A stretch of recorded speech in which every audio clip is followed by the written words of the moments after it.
2 సంవత్సరాలు కూడా ఆపకుండా ప్రజలను ఆదుకున్నారే సంక్షేమ పథకాల రూపంలో ప్రజల్ని. ఏ రాష్ట్రంలో ఎక్కడైనా ఎవరైనా ప్రజలను ఆదుకున్న ప్రభుత్వం ఉందా? ఇండియాలో ఒక రాష్ట్రంలో ఏ ముఖ్యమంత్రిని తీసుకోండి, అటువంటి పేద ప్రజలను ఆదుకున్నటువంటి జగన్ 2,70,000 కోట్ల రూపాయలు, 4 లక్షల కోట్లు అప్పు చేస్తే 2,70,000 కోట్ల రూపాయలు ప్రజలకే ఇచ్చారు.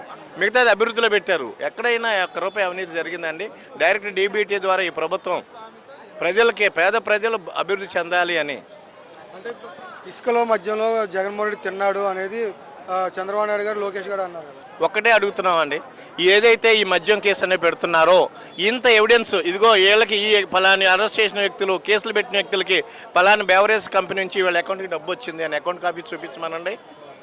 మిమ్మల్ని ఏదో పట్టుకొని బలవంతంగా మీ స్టేట్మెంట్ ఇప్పించేసి కన్ఫెషన్ స్టేట్మెంట్లు అంటాం. ఇది అంతా కూడా ఇప్పుడు మీరు బలవంతం పెడతారు, నువ్వు చెప్పకపోతే నేను ఇబ్బంది పెడతాం, ఇంకో పలానా ఆయన పేరు చెప్పు, శివరెడ్డి పేరు చెప్పు, ఇంకోళ్ళ పేరు చెప్పు అని కన్ఫెషన్ స్టేట్మెంట్ల ద్వారా ఈ కేసే తప్ప ఈ కేసు నిలబడుతుందా ఒకసారి ఆలోచన చేసుకోమనండి.